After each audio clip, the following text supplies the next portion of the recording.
Good evening all. अभी तक अपन ने सिलेबस के 3-4 पॉइंट कर लिए, जिसमें लास्ट अपन ने कल यंत्रों के बारे में बात की थी।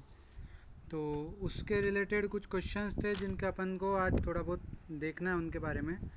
जैसे कि पातन यंत्र का क्वेश्चन सबसे पहले लेते हैं। तो पातन यंत्र 3 तरह के थे, ऊर्ध्वपातन, अधःपातन और तिर्यक पातन। जब इनके कर्म अपन देखते हैं तो ज़्यादातर इन तीनों में सेम से ही कर्म आते हैं कि हिंगुलोत्त पारद निर्माण में अपन इनका प्रयोग करते हैं और पारद के संस्कार में इनका प्रयोग करते हैं। इन जनरल जब अपन हिंगुलोत्त पारद का निर्माण करते हैं तो उसके लिए अपन डमरू यंत्र का प्रयोग करते हैं, ठीक है।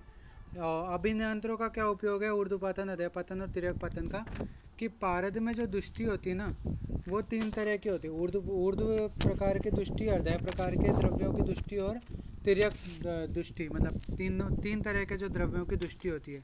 अब कुछ ऐसे द्रव्य होते हैं जैसे नागवंग आदि जिनका बॉइलिंग पॉइंट पारद से ज़्यादा होता है, तो उनको दुष्टि को निकालने के लिए अपन क्या करते हैं, ऊर्ध्वपातन यंत्र का प्रयोग करते हैं। तो उसमें क्या होता है, हीट देते हैं अपन नीचे से, पारद और जो उनकी दुष्टि होती है वो सब नीचे की ओर होती है।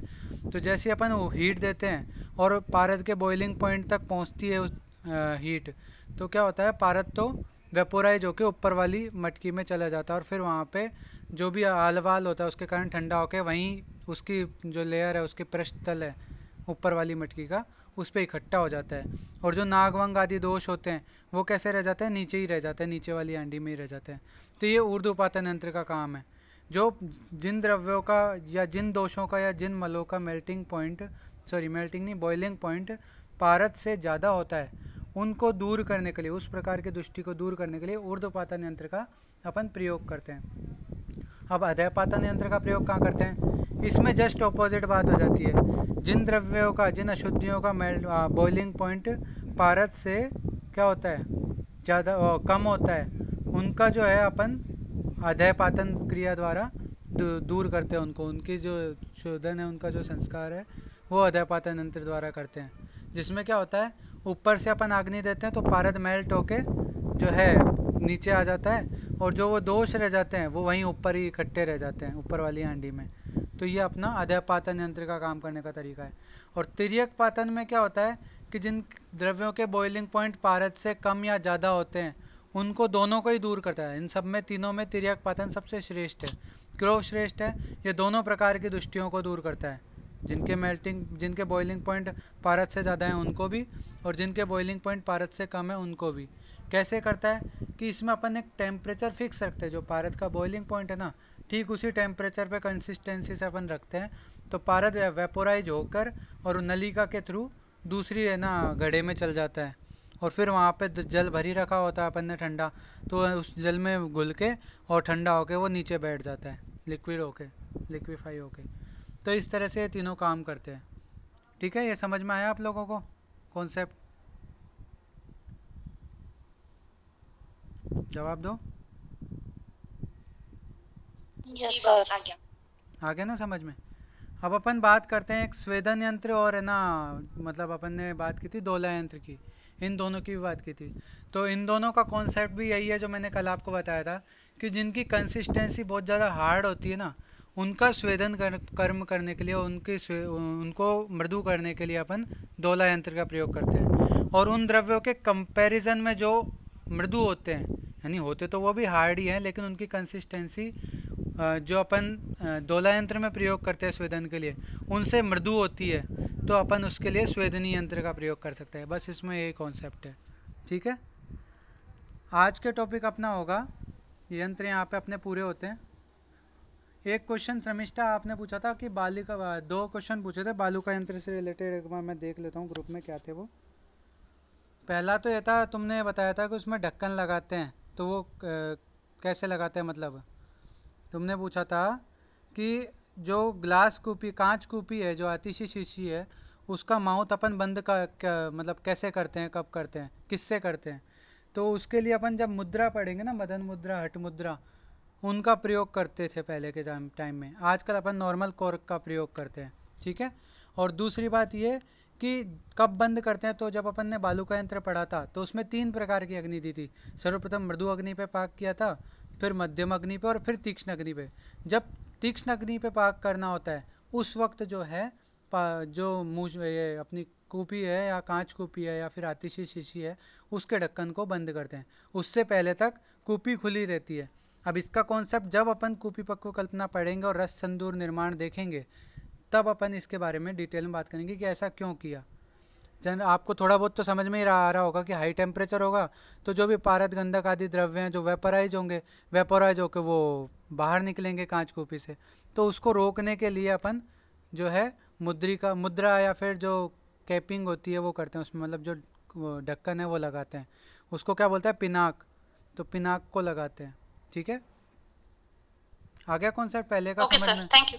और दूसरा तुमने बताया था यस सर, कि यस। सैंड का लेवल क्या होता है। लेवल का इसमें ये सीन है कि जब अपन बालू का यंत्र भर रहे होते हैं उसमें बालू का यंत्र में बालू का, तो सबसे पहले 2 अंगुल मोटाई तक अपन 2 अंगुल हाइट तक अपन भरते हैं पहले बालू का। फिर जो बालू का यंत्र है उसके बीचों बीच अपन क्या रखते हैं, वो जो कांच कूपी है या फिर आतिशी शीशी है। ठीक है, फिर जो आतिशी शीशी की नेक लेवल है वहाँ तक अपन जो है बालूका को फुल भर देते हैं। और जब बालूका भर रहे होते हैं उस वक्त थोड़ी देर के लिए वो जो है कांच की कूपी को बंद कर देते हैं ताकि क्या है बालूका जो है कूपी के अंदर नहीं जाए। ठीक है, फिर वो एज ए अपमिश्रण या फिर एक दोष की तरह हो जाएगा ना, प्योर नहीं बनेगी जो अपनी औषधि है। इसलिए समझ में आ गया दूसरे का भी कॉन्सेप्ट। यस सर, मैं एक बार कंफर्म कर रही हूँ, आप बता दीजिए मैं समझी हूँ कि नहीं। आप जी बोल रहे हैं कि उसका पूरा नेक लेवल तक बालू का भर देना है, जी मतलब नेक भी उसका बालू के लेवल में ही रहेगा। जी हाँ, ऐसा ही है। Okay sir. ठीक है, ओके सर, थैंक यू। आज का अपना टॉपिक है मूषा। मूषा को मॉडर्न टाइम में बोलते हैं अपन क्रूसिबल। ठीक है, 2 तरह की क्रूसिबल चलती है, सिलिका वाली और प्लेटिनम वाली। तो मूषा में क्या है सीन कि जब अपन पारद की या फिर किसी भी है ना धातु वगैरह की जो भस्म तैयार करते हैं या फिर सत्व निकालते हैं तो उस वक्त क्या होता है कि अग्नि का संयोग कराना पड़ता है। तो ऐसा तो है नहीं कि अभ्रक हुआ, स्वर्ण हुआ या पारद हुआ उसको डायरेक्ट अग्नि में झोंक देते हैं। उसके लिए एक स्पेशल पात्र होता है जो उसको अग्नि से रक्षा कर सके। ठीक है, डायरेक्ट कांटेक्ट में आने से रोक सके। और दूसरी बात, जब अपन उसको अग्नि दे रहे होते हैं तो एक्सटर्नल एनवायरनमेंट जो है उन द्रव्यों पर, उन औषधियों पर या पारद आदि द्रव्य जो भी अपन जिसकी औषधि बना रहे हैं, सत्व निकाल रहे हैं, उन पर एक्सटर्नल एनवायरनमेंट का कोई डायरेक्ट इफेक्ट ना हो। तो ऐसे द्रव्य को, ऐसे यंत्र को क्या बोलते हैं अपन, मूषा बोलते हैं। ठीक है, तो आज अपन इसमें सिलेबस में क्या क्या पॉइंट है इसमें वो देख लेते हैं। सबसे पहले कि जो है अपन पढ़ेंगे brief description and application of मूसा या क्रूसिबल, यानी मूषा का संक्षिप्त में वर्णन एवं उसके प्रयोग। अब कौन कौन सी मूषा पढ़ेंगे इसमें अपन, सामान्य मूषा, गोस्तनी मूषा, वज्र मूषा, महामूषा, योग मूषा, वृंताक मूषा, मल्ल मूषा एवं पक्व मूषा। और इसके अलावा क्या पढ़ेंगे, मॉडर्न में जो डिफरेंट टाइप के क्रूसिबल्स चलती हैं जैसे कि सिलिका क्रूसिबल और प्लेटिनम क्रूसिबल। इसके अलावा मुद्रा और संधि बंधन, ये टॉपिक भी अपन आज ही कवर करेंगे। ठीक है, तो शुरू करते हैं अपन। सबसे पहले मूषा के बारे में बात करते हैं। तो मूषा क्या है कि जो अपना रसशास्त्र के द्रव्य होते हैं उनको जो है अग्नि पर पकाकर उनमें अपेक्षित स्वरूप और गुणों की अपन है ना जो प्राप्ति करने की कोशिश करते हैं, उसमें अलग अलग तरह की अग्नि अपन देते हैं, मृदु, मध्यम और तीक्ष्ण। ठीक है, तो मतलब ये अपन कोई भी कल्पना तैयार कर रहे हैं धातु, उपधातु, महारस, उपरस या फिर पारद की, तो उसमें अग्नि की बहुत इंपॉर्टेंस है। तो उस अग्नि को जो है डायरेक्ट कांटेक्ट में ना आए उन द्रव्यों के, तो इसके लिए, और दूसरी बात एक्सटर्नल एनवायरनमेंट जो है उसको इफेक्ट ना करे, इसके लिए जिस यंत्र का अपन प्रयोग करते हैं उसे मूषा कहते हैं। तो यहाँ पे क्या लिख रखा है, द्रव्य को सीधा अग्नि में न रखकर किसी पात्र विशेष में रखकर अग्नि प्रदान करना जिससे द्रव्य में अपद्रव्यों का मिश्रण न हो। यानी वही अब मैं जो बता रहा था, एक्सटर्नल एनवायरनमेंट से अगर कांटेक्ट में आएगा तो कुछ ना कुछ अशुद्धि आएगी, तो उससे बचाने के लिए, यानी अपद्रव्यों का मिश्रण न हो इससे बचाने के लिए, और तीव्र अग्नि में भी वो द्रव्य पारद या मारस आदि जो द्रव्य हैं वो विकृत न हो, इसके लिए जिस पात्र विशेष का उपयोग किया जाता है, जिस यंत्र का उपयोग किया जाता है उसे मूषा कहते हैं। ठीक है, मूषा की निरुक्ति क्या है कि जिस पात्र के द्वारा द्रव्यों को गर्म करके या पिघलाने पर जो है द्रव्यों के जो दोष है उनको दूर किया जाए, उस यंत्र विशेष को अपन क्या बोलते हैं, मूषा बोलते हैं। समझ में आए यहाँ पे कि जो भी अपना द्रव्य है उसको गर्म करने के लिए और डायरेक्ट अग्नि के कांटेक्ट से बचाने के लिए, उसमें उपस्थित दोषों को दूर करने के लिए जिस यंत्र का अपन प्रयोग करते हैं उसे क्या बोलते हैं अपन? मूषा बोलते हैं। अब आता है अपना मूषा के पर्याय। मूषा के क्या क्या पर्याय हैं? मूषा के पर्याय हैं, पहला मूषा खुद, मतलब मूषा क्यों बोलते हैं इसको? जो पारद आदि द्रव्यों के अंदर के दोषों को दूर करती है उसको मूषा कहते हैं। ठीक है, दोषों को दूर करने वाली जो है वो मूषा कहलाती है। फिर दूसरा आता है क्रौंचिका। क्रौंच एक पक्षी आता है, क्रौंच पक्षी, आपने नाम सुना हो तो उस पक्षी के शेप का होने के कारण, उस पक्षी के आकृति का होने के कारण से क्रौंचिका भी बोलते हैं। कुमुदी, कुमुद किसको बोलते हैं? कमल पुष्प को, तो कमल पुष्प के समान आकृति होने के कारण से कुमुदी बोलते हैं। फिर आता है एक पर्याय करहाटिका। करहाटिका पर्याय इसलिए बोलते हैं कि करहाट देश हुआ करता था अपने पहले पुराने ज़माने में, तो उस करहाट देश की जो मिट्टी है उसका प्रयोग करने के कारण, या फिर जो मिट्टी अपन मूषा बनाने में प्रयोग करते थे वो करहाट प्रदेश की होने के कारण से करहाटिका कहा जाता है। पाचनी, पाचनी क्या है? दोषों का पाचन करने के कारण इसको पाचनी कहते हैं। ठीक है, और वन्नी मित्रा, वन्नी अग्नि का पर्याय है। तो अपन क्या होती है, जो मूषा होती है, क्रूसिबल होती है, वो बहुत हाई टेम्परेचर तक सहन कर सकती है, जैसे कि हज़ारों डिग्री सेल्सियस टेम्परेचर तक सहन कर जाती है, इसलिए उसको क्या बोलते हैं? वन्नी मित्रा, जो अग्नि की जो दोस्त होती है। ठीक है, तो इसलिए वन्नी मित्रा बोला है। अब आता है मूषा के उपादान द्रव्य। उपादान द्रव्य ऐसा होता है जो बेसिक फंडामेंटल जो उसके कंटेंट होते हैं उसको अपन उपादान द्रव्य बोलते हैं। तो कौन कौन से उपादान द्रव्य हैं इसके? मृतिका और लोह चूर्ण। ठीक है, यानी मिट्टी और लोहे का चूर्ण जो है अपन मूषा बनाने में प्रयोग करते हैं। फिर है मूषा निर्माणार्थ उपयोगी मिट्टी। तो मूषा के निर्माण के लिए कौन कौन सी मिट्टी उपयोगी होती है? तो इसमें क्या कहेंगी? पीली पांडुर मिट्टी हो सकती है। ठीक है, इसके अलावा कौन सी मिट्टी होती है? बालू का रहित मिट्टी, मतलब जिसमें जो बालू यानी मोटे कण नहीं हो, ऐसी जो बारीक हो, इस प्रकार की। रक्तपीत वर्ण की। ठीक है, और ऐसी जो सबसे मेन इसकी क्वालिटी क्या होनी चाहिए? जो हाई टेम्परेचर को झेल सके। इस प्रकार की मिट्टी जो होती है वो मूषा निर्माण के लिए श्रेष्ठ होती है। तो इस प्रकार की मिट्टी अगर आपको नहीं मिल पा रही है कि भाई रक्त वर्ण की नहीं है या पीत वर्ण की नहीं है, ठीक है, तो उस स्थिति में अपन वल्मिक मिट्टी या कुम्हार की मिट्टी का उपयोग करते हैं। वल्मिक मिट्टी क्या होती है? जो दीमक वगैरह की जो मिट्टी इकट्ठी की हुई होती है ना, दीमक जो इकट्ठी करती है मिट्टी, उसकी दीमक की मिट्टी। और जो कुम्हार की मिट्टी है, जैसे पके हुए घड़े होते हैं ना जो टूट जाते हैं घड़े, तो उनको बारीक करके जो मिट्टी निकलती है, जो मिट्टी प्राप्त होती है, उसको ये कुम्हार की मिट्टी बोलते हैं। ठीक है, फिर आती है मूषा के विभिन्न टाइप्स। अब इन टाइप्स में अपन को क्या क्या पढ़ना है? सबसे पहले तो कौन से मूषा है, नाम उसका, उसके अलावा उसके निर्माणोपयोगी सामग्री कि उसको बनाने के लिए कौन कौन से कंस्टिट्यूएंट पार्ट्स या कौन कौन से कंटेंट अपन ने यूज किए हैं, और तीसरी उसकी निर्माण विधि, और लास्ट में बचता है उसका उपयोग। ये 4 पॉइंट आपको लिखने होते हैं। सबसे पहले नाम, कौन सी मूषा का आप वर्णन करो, सामान्य मूषा हुई या वज्र मूषा या वृंताक मूषा जो भी है। फिर उसके निर्माणोपयोगी सामग्री यानी कंटेंट, उसमें बनाने के लिए क्या क्या कंटेंट चाहिए। फिर विधि निर्माण की, और लास्ट में उसके उपयोग। तो यहाँ पे सबसे पहले अपन बात करते हैं सामान्य मूषा की। सामान्य मूषा बनाने के लिए जला हुआ तुष, यानी जो अपने तुष होते हैं ना, जो घास फूस टाइप, वो क्षण के रेशे, क्षण अपने होता है जूट, आपने देखा होगा जूट के रेशे, तो वो।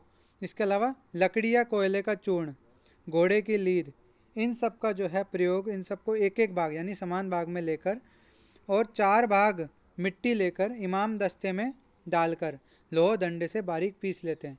फिर इसमें जल मिलाकर जो है अपन सामान्य मूषा का निर्माण करते हैं। हाँ हिमानी, कुछ पूछना है? सर ये मूषा और शराब संपूर्ण दोनों एक ही चीज होते हैं, अलग अलग हैं? हाँ, दोनों अलग अलग हैं। मूषा ऐसे होती है कि शराब संपुट एक लिमिटेड टेम्परेचर को झेल सकता है, पर मूषा 1000, 1500, 2000 डिग्री टेम्परेचर तक को भी झेल सकती है।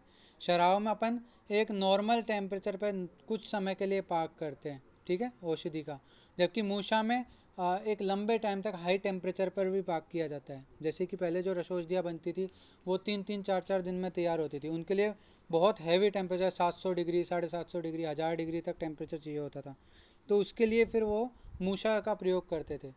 ठीक है, शराब संपुट में क्या होता है अपना नॉर्मल जो तो दोनों की शेप सेम होती है क्या?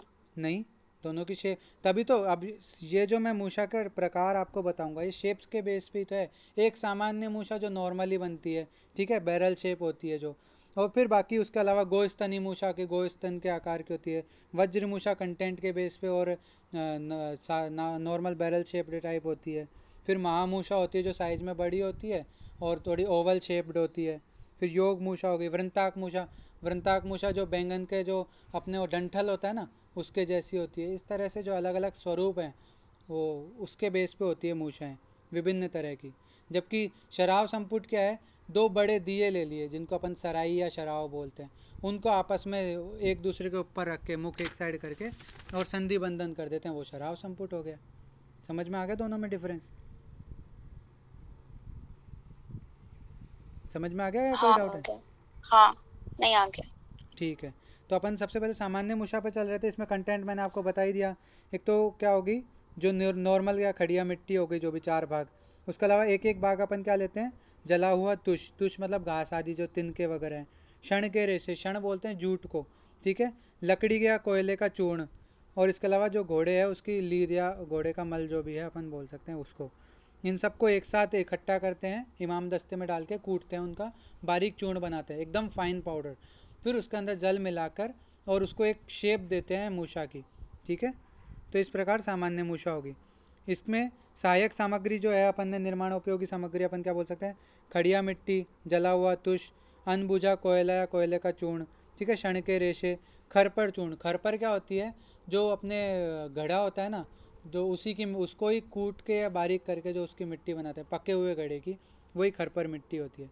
घोड़े की लीद, लोह किट्टी यानी लोहे का जो चूरा होता है वो, और काली मिट्टी, ये सब जो है सामान्य मूषा बनाने में प्रयोग किए जाते हैं।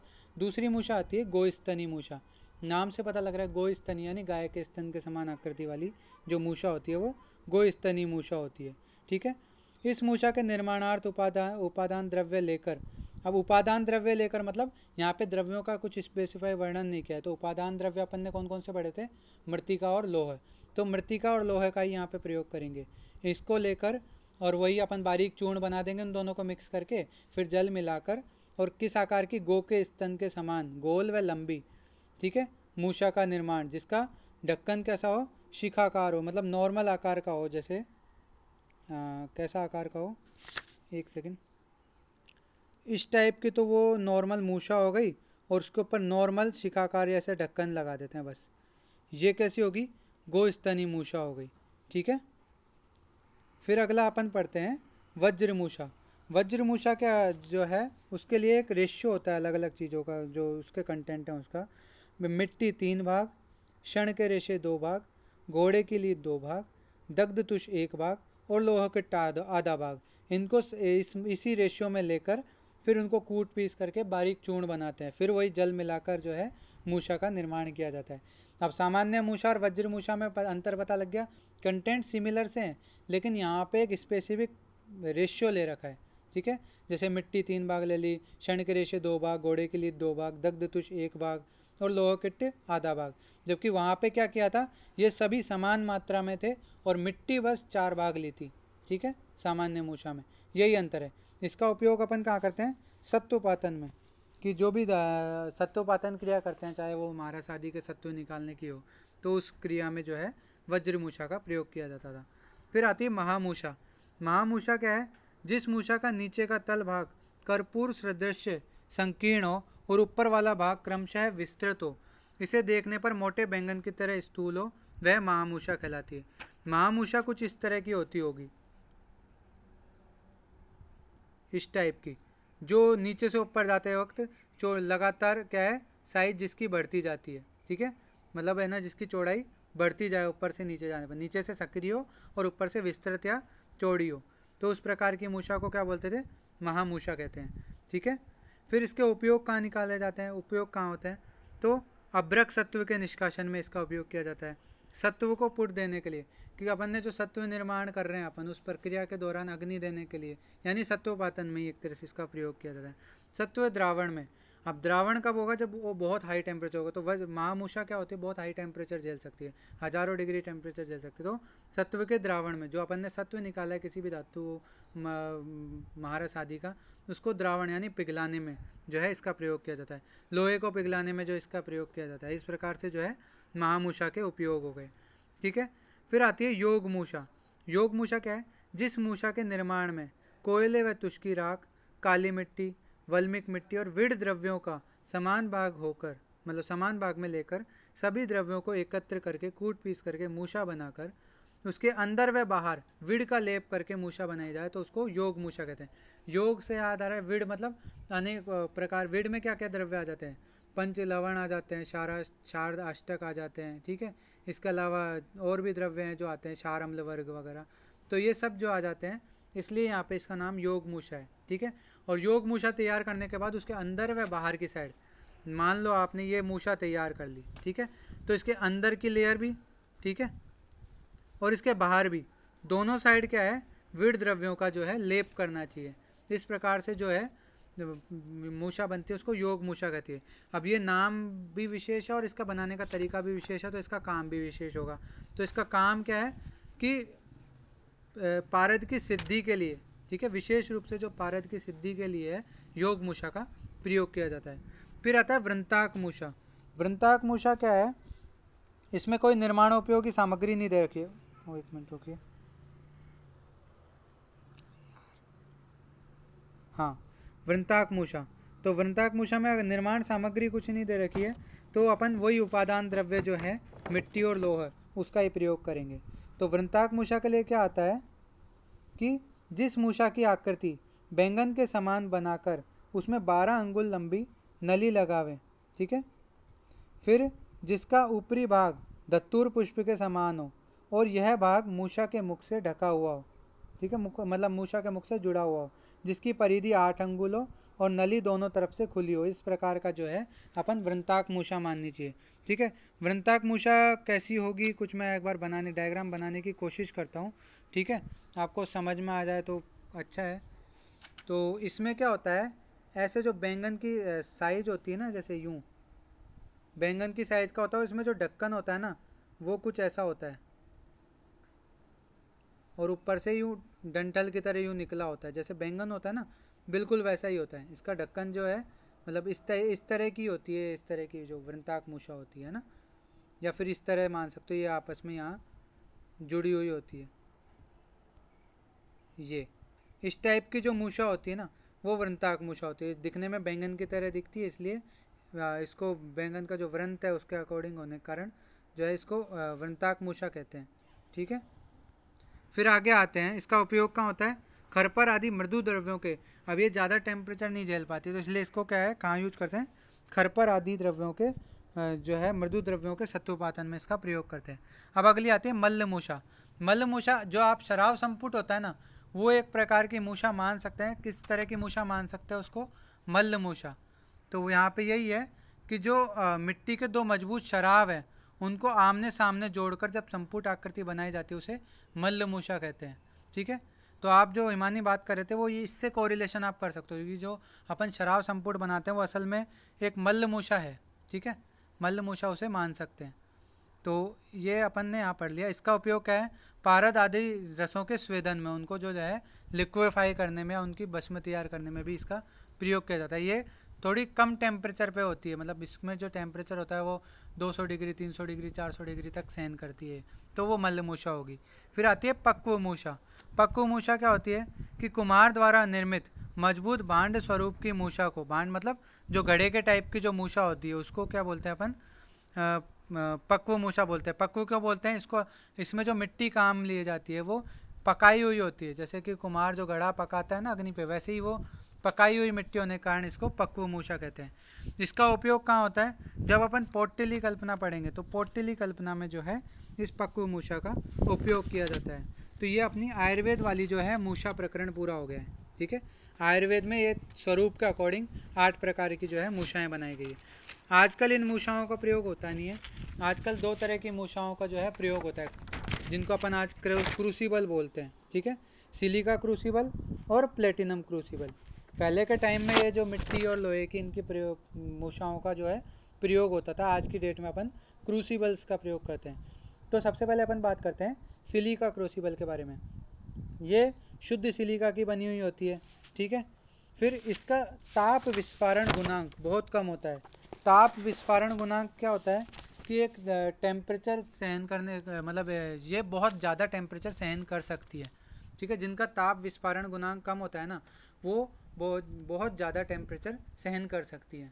मतलब क्या होता है, कई जो मटेरियल होते हैं वो ज़्यादा टेम्परेचर सहन नहीं कर पाते, उनको फिर ज़्यादा टेम्परेचर देते हैं ना तो वो तिड़क जाते हैं या फिर टूट जाते हैं, है ना।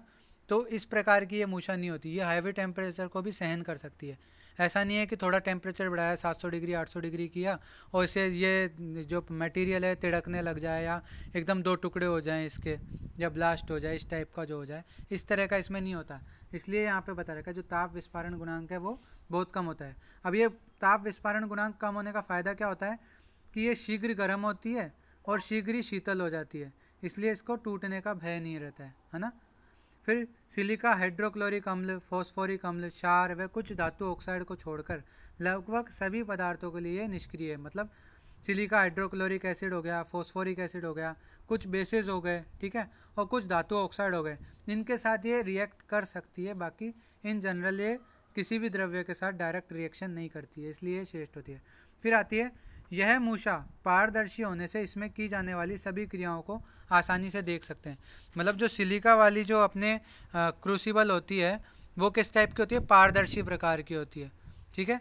मतलब उसमें आर पार अपन देख सकते हैं, जो भी रिएक्शन हो रही होती है उसमें कर्म हो रहा होता है उसको अपन प्रैक्टिकली देख सकते हैं, इसलिए और भी अच्छा होता है। प्रैक्टिकली उसको अपन फील कर सकते हैं कि क्या चल रहा है अंदर प्रोसेस। फिर दूसरे टाइप की आती है प्लेटिनम क्रूसिबल। ये भी श्रेष्ठ टाइप की क्रूसिबल होती है। ये भी उच्च तापमान झेल सकती है, उच्च द्रवणांक प्रदान करती है, यानी जो है मेल्टिंग पॉइंट को अंदर जो मटेरियल है उसके मेल्टिंग पॉइंट को बढ़ा देती है, इस प्रकार से। फिर प्लेटिनम वायु और ऑक्सीजन में ऑक्सीकरण प्रतिरोध, यानी ऑक्सीडेशन नहीं होता है, जो अंदर का द्रव्य होता है ना उसमें ऑक्सीडेशन नहीं होता है। इसके अलावा अम्ल व द्रवित लक्षण में संक्षारण, संक्षारण जो बोलते हैं अपन कोरिजन को बोलते हैं। जैसे लोहे का संक्षारण होता है ना, उसके ऑक्साइड वगैरह बन जाते हैं, जंग लग जाती है, तो ऐसा ही है इसमें जो प्लेटिनम की मूषा होती है उसमें ना तो जंग लगती है ना उसका ऑक्सीडेशन होता है, इतना अच्छा द्रव्य होता है। और उसके अंदर जो अपन द्रव्य डालते हैं उस पर भी ऐसे एक्सटर्नल एनवायरनमेंट से जो है रिएक्ट नहीं करता है ईजीली। फिर प्लेटिनम चिमटे का उपयोग इस पर खरोंच से सुरक्षा व क्षति कम करने के लिए किया जाता है। मतलब जब इस क्रूसिबल को अपन पकड़ते हैं, अग्नि में रखते हैं या अग्नि से निकालते हैं ना, तो उसके लिए जो चिमटी का प्रयोग करते हैं वो भी प्लेटिनम की बनी हुई होती है आजकल। क्यों? क्योंकि हैवी टेम्परेचर को सहन कर सकती है और इसमें जो है मूषा जो है क्रूसिबल जो है उस पर खरोच वगैरह भी नहीं पड़ती, इसलिए ये श्रेष्ठ होगी। इस प्रकार अपना मूषा प्रकरण पूरा हो गया। कोई डाउट हो तो आप पूछ सकते हो। मूषा अपना कंप्लीट हो गया। कोई डाउट है किसी को? नहीं है कोई डाउट? चलो आगे बढ़ते हैं। अब आते हैं मुद्रा या फिर अपन जो बोलते हैं पिनाक या ढक्कन जो लगाते हैं उसके बारे में, ठीक है। मुद्रा के बारे में बात करें अगर अपन, एक सेकेंड,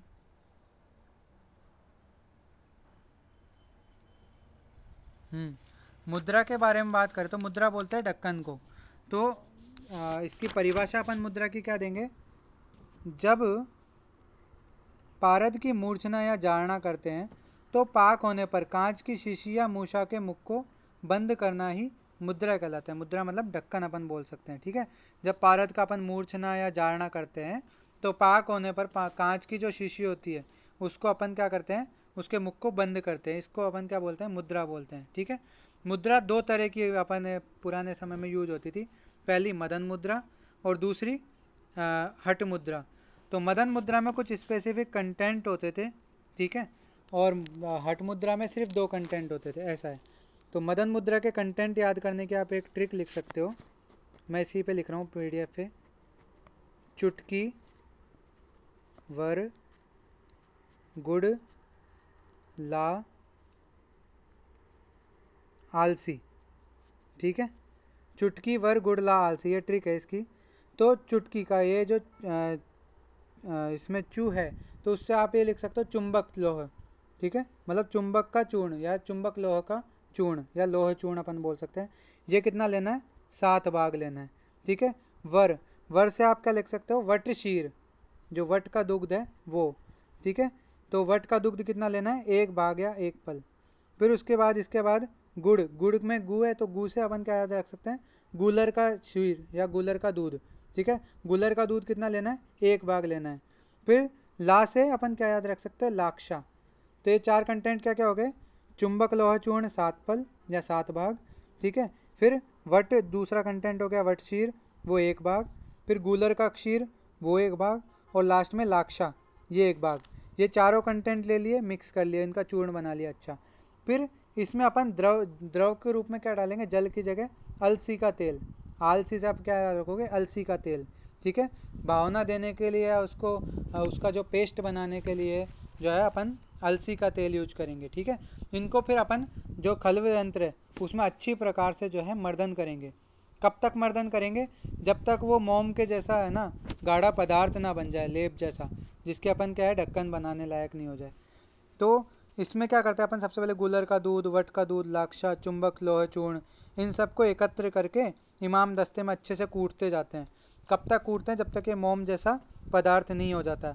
जैसे ये मोम जैसा चिकना और है ना चिपचिपा हो जाता है, तो उसके बाद इसकी जो है अपन मुद्रा या ढक्कन बनाते हैं। ढक्कन किस शेप के बनाते हैं, जिस मूषा के लिए अपन वो ढक्कन बना रहे हैं उस स्पेसिफिक उस मूषा के शेप की जो है अपन को ढक्कन बनाना होता है। मतलब हर मूषा की साइज़ अलग होती है, तो उसके अकॉर्डिंग जो है ढक्कन की भी साइज़ बदलती रहती है, ठीक है। तो यही यहाँ पे मदन मुद्रा में बताया गया। क्या बताया गया है, गूलर का शीर, वट शीर, लाक्षा, प्रत्येक 1-1 पल तथा चुंबक लोह का सूक्ष्म चूर्ण 7 पल, इन सभी द्रव्यों को एकत्र मिलाकर इमाम दस्ते में अलसी तेल मिलाकर कूटने पर संपूर्ण द्रव्य चिकना व मोम जैसा पदार्थ हो जाता है। फिर इस पदार्थ के जो है अपन ढक्कन बनाते हैं, तो इसको क्या बोलते हैं, मदन मुद्रा बोलते हैं। इसका उपयोग क्या कहाँ है, पारद का जारण करते समय या कूपी का मुख बंद, कूपी पक्व कल्पना के दौरान कूपी का मुख का बंधन इससे किया जाता है, ठीक है। समझ में आई मदन मुद्रा। फिर आती है दूसरी हठ मुद्रा। हठ मुद्रा क्या है कि इसमें 2 कंटेंट यूज होते हैं, एक तो सूअर का रक्त और एक उसके सिमिलर समान मात्रा में चुंबक लोह चूर्ण। तो चुंबक लोह का सूक्ष्म चूर्ण समान मात्रा में सूअर का रक्त लेकर मिलाया जाता है। फिर कल्क जैसा करके इमाम दस्ते में सूर्यास्त से सूर्योदय पर्यंत संपूर्ण रात्रि निरंतर कूटते रहने पर यह मोम जैसा हो जाता है। इसे ही हठ मुद्रा कहते हैं। अब यहाँ पे आपने 2 चीज़ें नोटिस की होगी, एक तो ये कि सूर्यास्त से सूर्योदय तक अपन ने ये प्रोसीजर किया है, ठीक है, और दूसरी ये कि पूरी रात्रि लगातार कूटते रहना है। इसके पीछे अपन का कॉन्सेप्ट बहुत सिंपल है।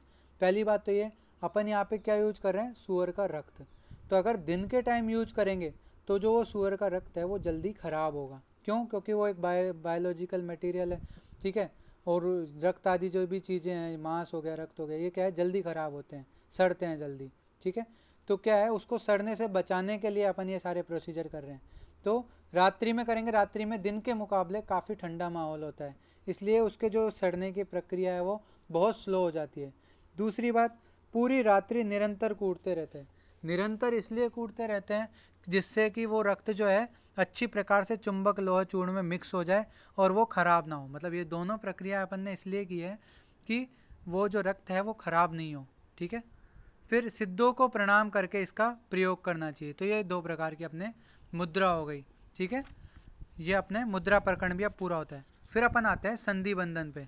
तो संधि बंधन क्या है, 2 पात्रों के संधि स्थल को जोड़ना संधि बंधन कहलाता है।